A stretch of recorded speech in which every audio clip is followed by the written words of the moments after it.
เตเอเตเอเตเตภิกขเวอุโภอันเตอนุปคัมมะมัชฌิมาปฏิปทาตถาคเตนะอภิสัมพุทธาจักขุกรณีพูดเรื่องตาจักขุกรณีญาณกรณีญาณก็คือได้ความรู้นะได้มีความรู้เรียกว่าญาณญาณก็คือความรู้ก็ญาณจักขุคือโสทิพโสตะทิพจักขุได้เรียกว่าจักขุญาณก็เป็นญาณก็จักตุวิญญาณจักตุวิญญาณวิญญาณก็แปลว่าความรู้ญาณก็คือความรู้เกิดจากเรียกว่ากัตตญาณกัตตญาณกิจจญาณหรืออตีตังสญาณอนาคตสญาณและปัจจุบันสญาณก็มีความรู้แล้วจะเอาไว้ทีหลังที่จะบรรยายให้ฟังก็ให้มันแน่ชัดจริงๆก่อนนะก็ญาณกรณีจักขุญาณกรณีก็อุปสมายะอภิญญายะสัมโพธายะนิพพานายะสังวัตติพอการเข้าไปกำหนดเขากำหนดแล้วก็สามารถญาณกรณีอุปสมายะอภิญญายะสัมโพธายะก็ข้อปฏิบัติสายกลางนั้นคือมัชฌิมาปฏิปทานั้นพระตถาคตได้ตรัสรู้แล้วก็ทำให้เกิดเป็นเครื่องทำให้เกิดจักษุเป็นเครื่องทำให้เกิดญาณแล้วก็ย่อมเป็นไปเพื่อความเข้าไปสงบระงับสงบกิเลสเหมือนกับทางสายเอกก็คือทางสายกลางเนี่ยแหละมัชฌิมาปฏิปทาเนี่ยหลวงปู่ทองนำมาพูดมักจะให้พระภิกษุสามเณรแม่ชีโยคีตลอดถึงผู้มาเข้ากรรมฐานท่องให้ฟังเสมอว่าเอกยโนวิปัสสนาในแนวสติปัฏฐาน1กาย2เวทนา3จิต4ธรรมแล้วหลวงปู่ก็จะพูดว่าเอกยโนอยังภิกขเวมัคโคสัตตานังวิสุทธิยาโสกปริเทวานังสมัตติกมายะทุกขโทมนัสสานังอัตถังขมายะยายะสะอธิกมายะนิพพานัสสะสสิกิริยายะยะทิทางจัตตาโลสติปัฏฐานะแปลว่าสติปัฏฐาน4เป็นทางสายเอกเป็นทางสายตรงย่อมเป็นไปเพื่อความบริสุทธิ์สัตตานังวิสุทธิยาความบริสุทธิ์บริบูรณ์แห่งจิตใจก็เพราะว่าราคะโทสะโมหะเหือดแห้งหายไปหมดก็เหลือแต่ความบริสุทธิ์นะก็มีความบริสุทธิ์นะโสกปริเทวะสัตตานังวิสุทธิยาโสกปริเทวานังสมัตติกมายะย่อมก้าวล่วงคือกำจัดความเศร้าโศกเสียใจพิไรรำพันกำจัดความเศร้าโศกเสียใจพิไรรำพันเพราะเรากำหนดนี่เวลาพลเอกชวลิตยงใจยุทธเข้ามาบวชที่พระเดชพระคุณหลวงปู่ให้วิปัสสนากรรมฐานในแนวสติปัฏฐาน4ก็สอบอารมณ์กับหลวงปู่ท่าน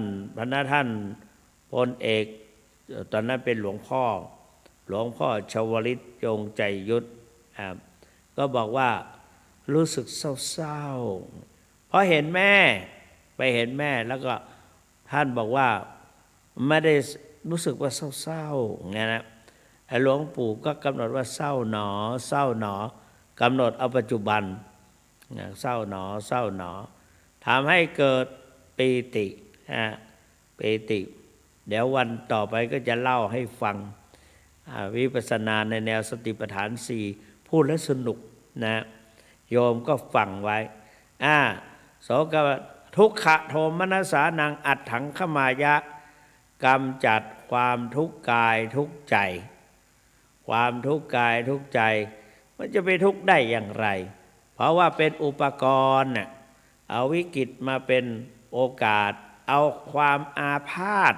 คือความเจ็บไข้ได้ป่วยมาเป็นอุปกรณ์กำหนดนี่เพราะนั้นเคยบอกพระใหม่ว่ากำหนดแล้วได้อะไรกำหนดแล้วได้อะไรก็ได้สงมากมายเช่นจิตใจสงบพบปัญญาปัญหาหายโรคภัยไม่ปรากฏทดแทนคุณพ่อแม่แผ่กุศลถึงเจ้ากรรมนายเวรจิตใจสงบเพราะเราก็สงบนะเพราะว่าจิตใจไม่มีโลภไม่มีความโกรธไม่มีความหลงเพราะจิตใจไม่ฟุ้งซ่านจิตจับในอารมณ์ใดกำหนดให้มั่นในอารมณ์นั้นจิตใจหลุดโดยอาการใดกำหนดให้รู้โดยอาการนั้นเพราะจิตใจกำหนดปัจจุบันเช่นเดินกำหนดเท้านั่งกำหนดท้องจ้องดูอาการเคลื่อนไหวใจกำหนดสภาวะธรรมเมื่อกำหนดอย่างนี้เช่นกำหนดในปัจจุบันก็บอกไปแล้วเพราะฉะนั้นการกำหนดนั้นเป็นสิ่งสำคัญจิตใจสงบพบปัญญา สามารถดูตัวออกบอกตัวได้ใช้ตัวฟัง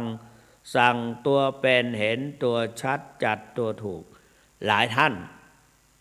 สาธุชนพุทธบริษัททั้งหลายบอกว่ากำหนดพองหนอยุบหนอมันไม่พองมันไม่ยุบทำยังไงดีก็แรกมันก็เหมือนกับจะไปตะเบงเหมือนไปตะเบงให้มันพองหรือไปบังคับให้มันพองมันยุบมันก็ไม่เป็นธรรมชาติโยมรู้ไหมเราจะทำอย่างไรง่ายนิดเดียวเรามาปรับปรุงปริวัติสมถะให้กลายเป็นวิปัสสนา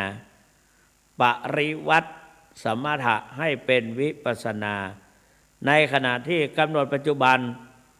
ท้องมันไม่พองมันไม่ยุบแต่กลับหายใจก็เข้าท่าดีหายใจเข้าแล้วก็หายใจเข้าหนอหายใจออกหนอนั่งหนอคือนั่งกำหนดนั่งหนอก็มองเห็นตัวเองนั่งแล้วก็รู้หนอเข้าไปอีกรู้อาการอะไรที่ปรากฏขึ้นไม่สามารถจะกำหนดได้ก็รู้หนอและในขณะนั้นก็ลมหายใจมันก็จะมีอยู่เรื่อยๆต่อไปเลยก็หายใจเข้าหนอหายใจออกหนอไม่กี่คู่หรอกนะหายใจเข้าหายใจออกคงไม่ถึง10 คู่ท้องมันก็จะพองขึ้นท้องพองแล้วเราตั้งใจวิปัสสนาเอารูปความเกิดดับของรูปนามเป็นอารมณ์ท้องพองขึ้นยุบลงพองเป็นรูปจิตเข้าไปรับรู้เป็นนามยุบเป็นรูปจิตเข้าไปรับรู้เป็นนามพองเกิดขึ้น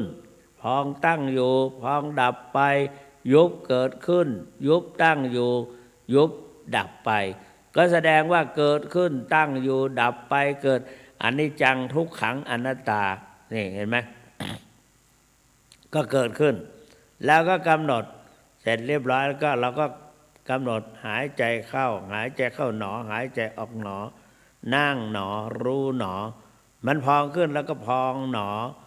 ยุบหนอมันไม่ยุบแล้วก็รู้หนอหรือกำหนดได้ว่าไม่ยุบหนอรู้หนอนั่งหนอเดี๋ยวก็เกิดขึ้นตั้งอยู่จนถึงสภาวะธรรมอย่างอื่นๆเกิดขึ้นอีกมากมายและก็ทุกสิ่งทุกอย่างเป็นไปตามกฎของไตรลักษณ์ไม่ตั้งอยู่ได้นานเพียงระยะการนิดเดียวก็เปลี่ยนแล้วนะยายะสะอธิคามายะเข้าถึงหลักความจริงของชีวิตก็คืออริยสัจสี่ทุกข์สมุทัยนิโรธมรรคนิพพานสัจสิกิยายะบรรลุถึงที่สุดแห่งความสิ้นทุกข์คือพระนิพพานนิพพานังปรมังสุขังพระนิพพานเป็นสุขอย่างยิ่งนี่แหละทำไมจึงต้องเอาเอกายนามัคหรือกำหนดพองหนอยุบหนอหรือสติปัฏฐาน4มากำหนดเพ เพราะว่าเป็นทางที่พระพุทธองค์พระพุทธเจ้าทรงตรัสรู้ทรงค้นพบด้วยพระองค์เองไม่มีใครเป็นครูบาอาจารย์หรือมาแนะนำพร่ำสอนสอง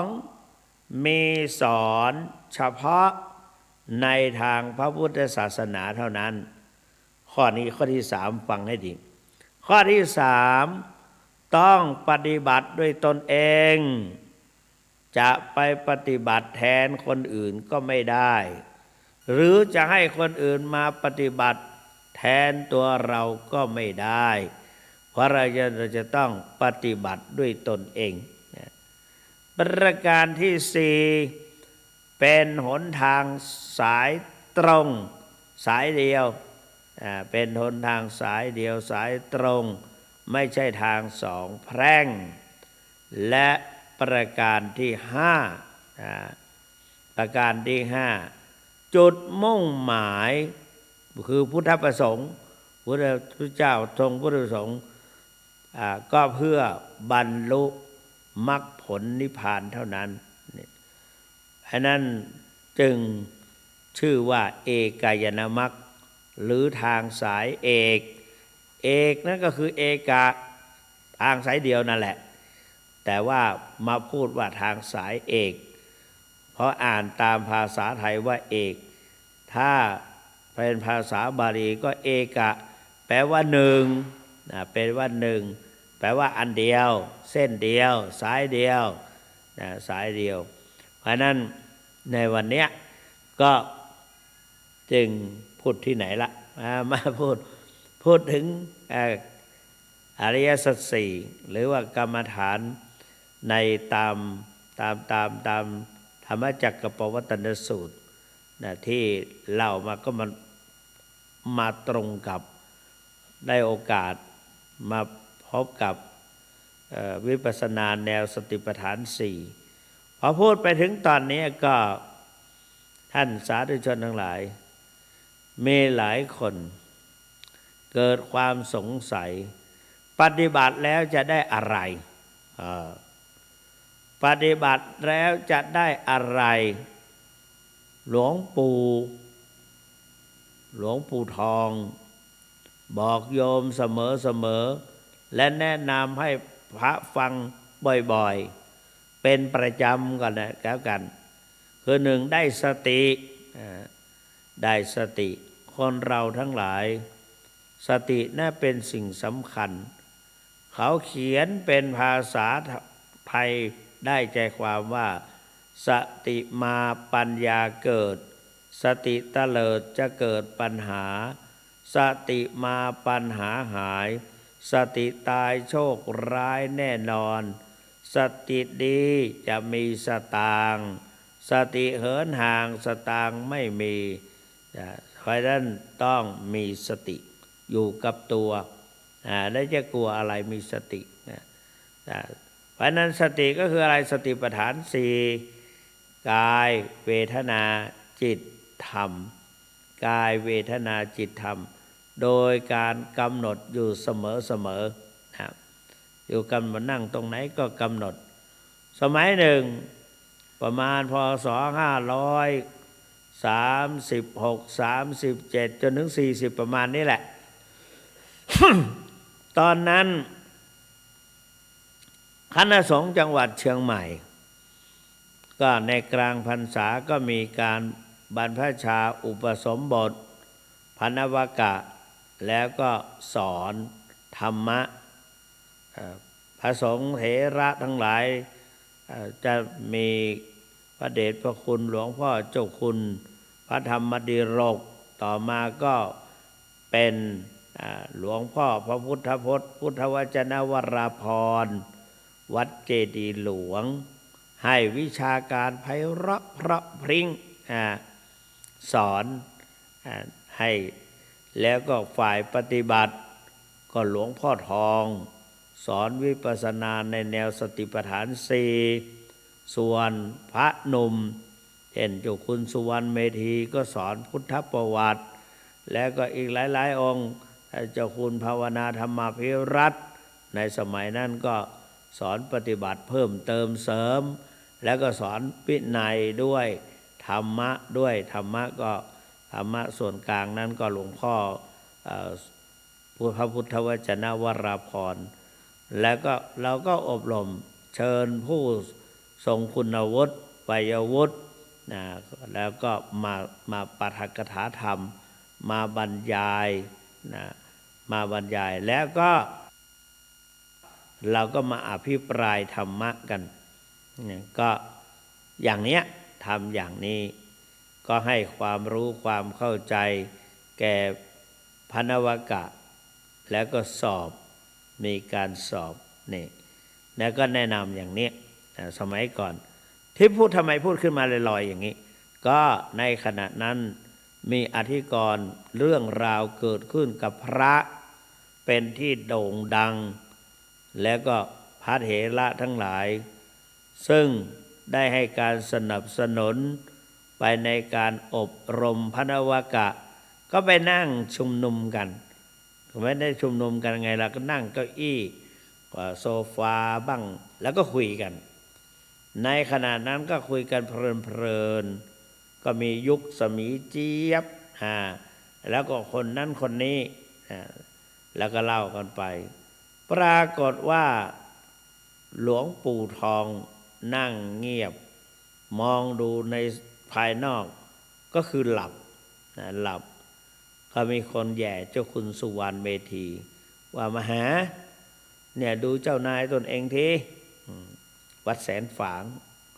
ว่าเจ้านายคนเองน่ะมหาเถระเนี่ยมหาเถรเนี่ยไปทำอะไรมาง่วงหลับง่วงนอนก็เราก็ค่อยๆคานเข้าไปนั่งอยู่ใกล้ๆค่อยๆเอามือลูบหลังมือท่านก็ลืมตาแล้วก็ถามว่าง่วงนอนใช่ไหมท่านบอกไม่ใช่ทำไมหลับไม่ได้หลับแล้วทำอะไรกำหนดกรรมฐานนะกำหนดกรรมฐานทำไมไม่ไปคุยกับเขาล่ะก็บอกว่า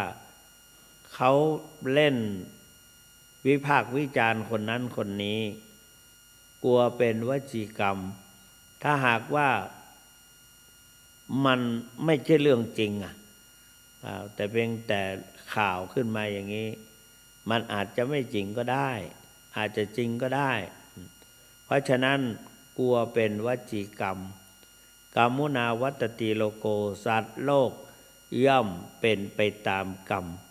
เช่นเราว่าให้เขาก็ว่าให้เรานินทาเขาก็เขาก็นินทาเราเพราะฉะนั้นจึงนั่งกำหนดพิจารณาแรกก็ได้ยินหนอแล้วก็วางอุเบกขาในการสนทนาที่เขาสนทนากันก็มาเกิดกำหนดความเกิดดับของรูปนามเช่นในขณะปัจจุบันก็นั่งอยู่ก็ได้กำหนดนั่งหนอนั่งหนอนั่งหนอนั่งหนอก็ดีเหมือนกันนะญาติโยมนั่งหนอหรือยืนหนอสภาวะธรรมจะเกิดขึ้นเมื่อสภาวะธรรมก็คือการเกิดดับของรูปนามท้องอาจจะพองขึ้นและยุบลงเมื่อเป็นเช่นนี้เราก็กำหนดความเกิดดับของรูปนามจิตใจของเราก็จะสงบหรือว่าจิตใจตั้งมั่นนะ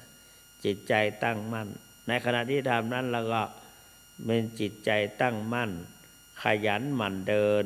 เพลิดเพลินกับการกำหนดเห็นไหมลดละการสนทนาหลวงปู่ไม่สนทนาด้วยเล่นวิพากษ์วิจารณ์คนอื่นไม่เอาด้วยนะลดละกันแผ่เมตตาเอาเมตตามาจากไหนแผ่เมตตาแผ่บุญกุศลก็ได้จากการปฏิบัติหนึ่งทานไมย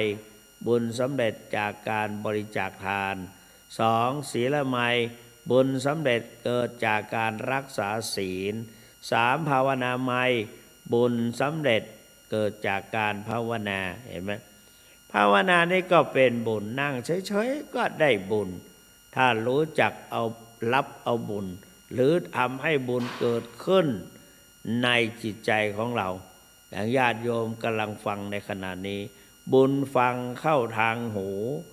บุญดูเข้าทางตาบุญเทศนาเข้าทางปากบุญอุปถากเข้าทางร่างกายบุญให้เข้าทางมือบุญยึดบุญถือเข้าทางจิตใจบุญฟังเข้าทางหูบุญดูเข้าทางตาบุญสนทนาเข้าทางปากบุญอุปถากเข้าทางกายบุญให้เข้าทางมือ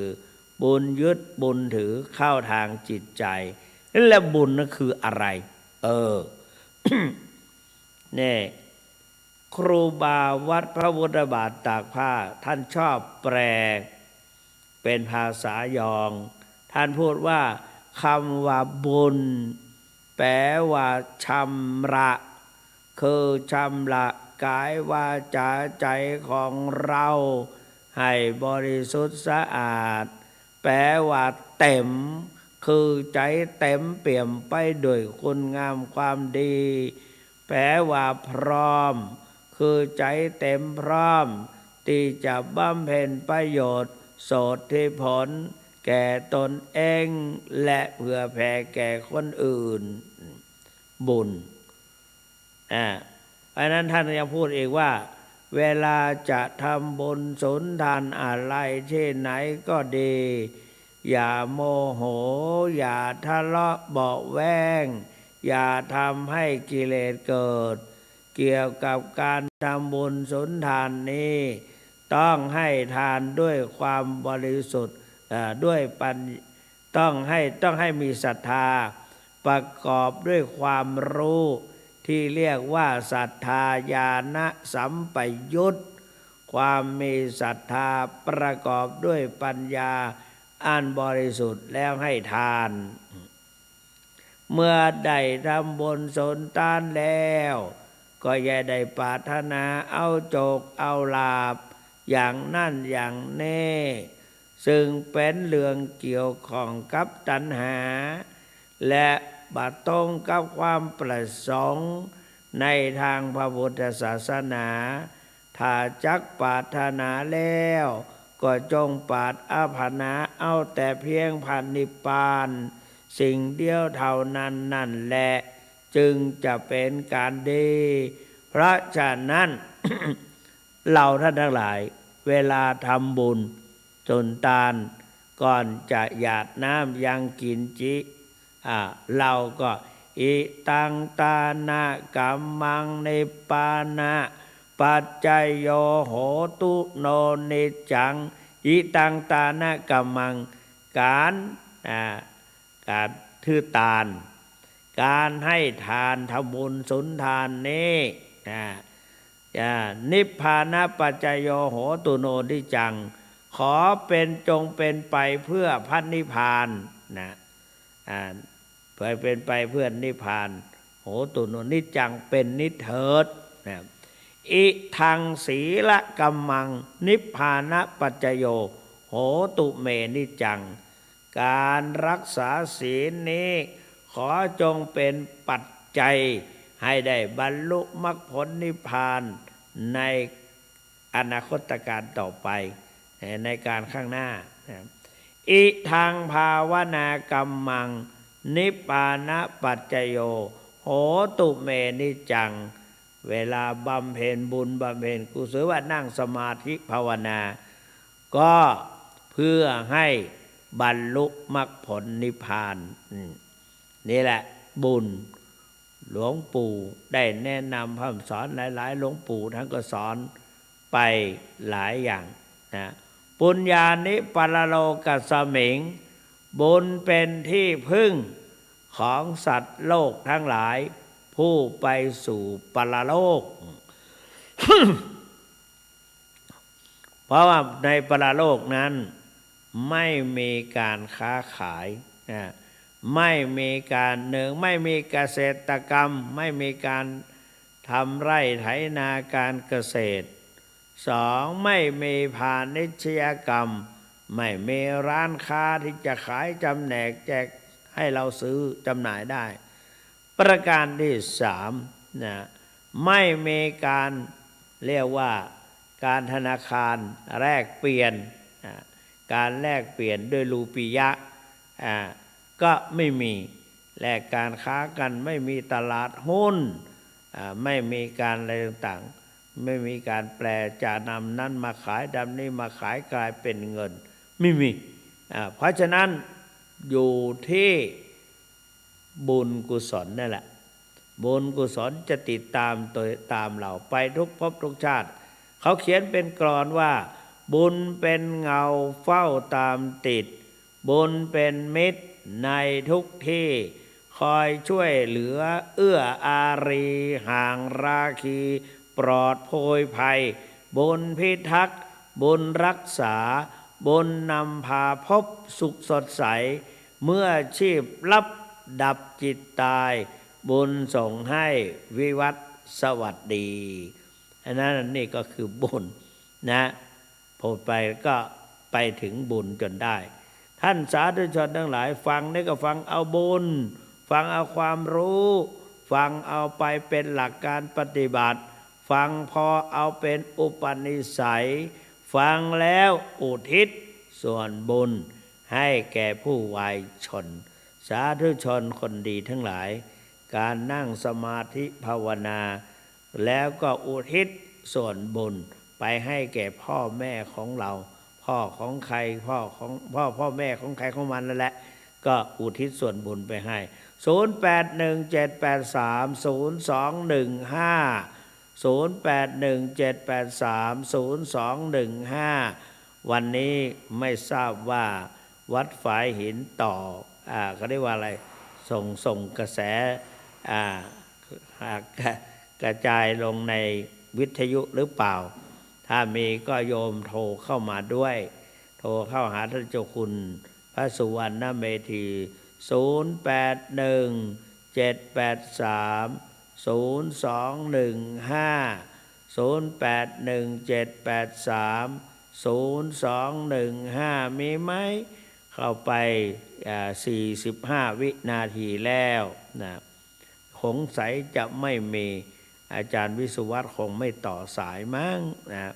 ไม่แน่เดี๋ยวก็ถ้าไม่ต่อก็ญาติโยมลองโทรมาดิโทรไปหาเจ้าคุณหน่อย081783เมื่อวานนี้แม่ของอาจารย์เต๋าโทรเข้ามานะแม่ของท่านพระครูใหม่เราโทรเข้ามาให้กำลังใจแต่รู้โยอาตมารู้ว่าโยมฟังขอขอบคุณและอนุโมทนาแต่ไม่ทราบว่าสัญญาณนี้เชื่อมเปล่านะสงสัยซะละมั้งยังไม่เห็นก็ไม่เป็นไร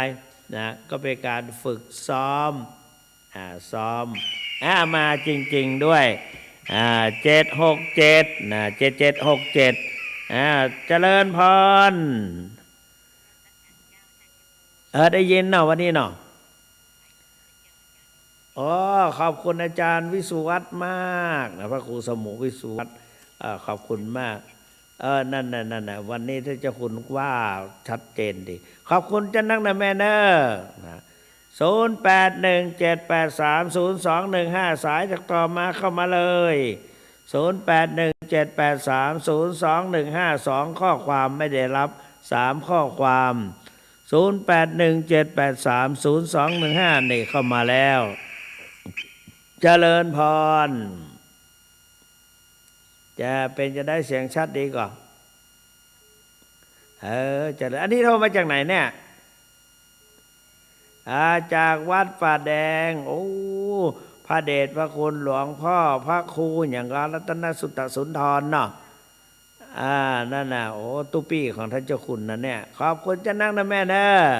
0817830215สันทรายโทรเข้ามาใหม่สันทรายโทรเข้ามาใหม่สันทรายบันทิโทรเข้ามาใหม่ก็ต่อไปศรัทธาญาติโยมถ้าฟังแล้วกดกรรมกดผิดกรรมมาต้องรอสายอย่างสันทรายนี่จะได้เข้ามากรมได้เข้าสักกรรมพอเขากดปิดเฮียก็นะ081783สันทรายบันทิเข้ามาแล้วเจริญพรปิจะฮื้อวันหนาววันเนี้ยเขาหาวันหนาวขนาดดีวะเพราะหนาวเนาะ โอ้ขอบคุณจันหลายขอบคุณจันหลายเนาะอายุวันโนสุขังปัลลังกดปิดกัมปีนะ0817บันทิวางสายไปแล้ว0817830215เชื่อแล้วว่าอาจารย์พระครูวิสุวัตรเปิดสายนะญาติโยมได้ยินทั่วหน้านะปวงประชาได้ยินกันทั่วทุกคน นะเพราะฉะนั้นวันนี้อาตมาภาพก็ได้นำเอาข้อคิดพอจะนึกจะคิดได้มาเล่าให้ศรัทธาสาธุชนทั้งหลายฟังหลวงพ่อมานึกถึงหลวงพ่อทองหลวงพ่อทองบอกว่าเจ้าคุณเวลาอู้จะไปอู้เรื่องอื่นนักเอาข้อของจริงก็ของจริงกันบนป่อของจริงที่อย่างประเสริฐอริยสัจคือของจริงสัจจะอริยสัจจะสัจจะแปลว่าความจริงอริยะเป็นของเหล่าพระอริยเจ้าสักความจริงของพระอริยเจ้านะก็คือการประพฤติปฏิบัติวิปัสสนากรรมฐานแนวสติปัฏฐาน0817830215ไผที่ยังได้กดเข้ามาเตื้อลองกดเข้ามาสักน้อยหรอนะพยายามแข็งจิตแข็งใจลุกขึ้นมาเปิดไฟแล้วก็กดโทรศัพท์หน่อยนะมาคุยกันด้วยเจ้าคุณมาแล้วนะศูนย์เจริญพรอันนี้เราจากไหนคะโอ้นี่แถวไหนเดี๋ยวอาตมาอยู่บางพลัดวัดเทพากรบางพลัดใกล้ๆถนนจรัญสฤษดิ์วงศ์ตอนนี้เปลี่ยนหมดแล้วโยมแถวไหนขอโทษวังทองหลางพูดมาแล้วก็ไม่รู้อยู่ดี อยู่13 ปีไม่ค่อยไปเที่ยวที่ไหนขอบคุณมากโยมวันนี้ฟังแล้วเป็นไงบ้างที่วัดไหนจุดใต้ตำตอกนะนั่นดิขอบคุณมากอายุวันโนสุขังบารังลูกหลานหลวงปู่ทองต้องอย่างนี้ลูกหลานหลวงปู่ทองต้องอย่างนี้ขอบคุณมากลูกหลานหลวงปู่ทองอยู่โดยไม่ปราศจากสตินะขอบคุณมากนะวางหูหน่อยกดวางหน่อย081783โยงบางหูแล้ว0817เหลืออีก4 นาที081783โยมฟัง YouTube โยมฟังทาง YouTube เห็นพระอาจารย์อยู่ว่างั้นก็อาตมาก็กำลังฝึกหัดให้เกิดความชำนาญเกิดจากการเริ่มต้น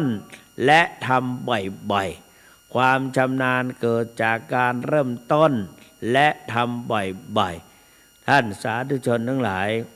เราท่านทั้งหลายสั่งสมบารมีนะเวเลยะปาลามิสัมปันโนเวเลยะอุปปาลามิ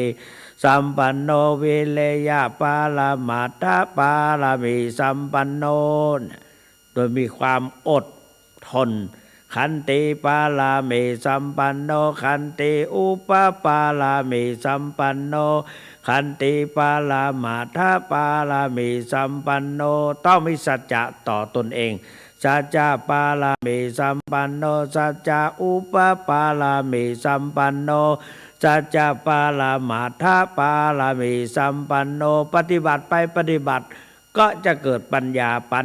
ปาลามิสัมปันโนปัญญาอุปปาลามิสัมปันโนปัญญาปาลามาทาปาลามิสัมปันโนเนี่ยก็เกิดอุเบกขา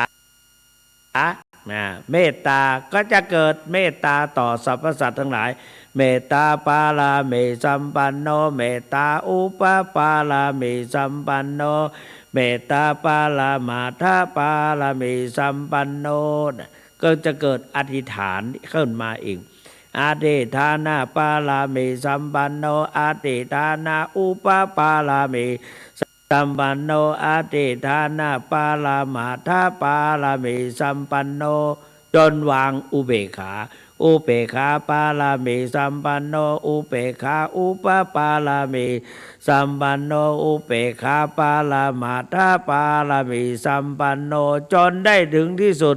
เป็นพระพุทธเจ้าพุทโธอนันตาทิโกโนวัตตโสภควาอิติปิก็เพราะนั้นการปฏิบัติการปฏิบัติการเรียนศึกษาเล่าเรียนเป็นยาทาวิปัสสนา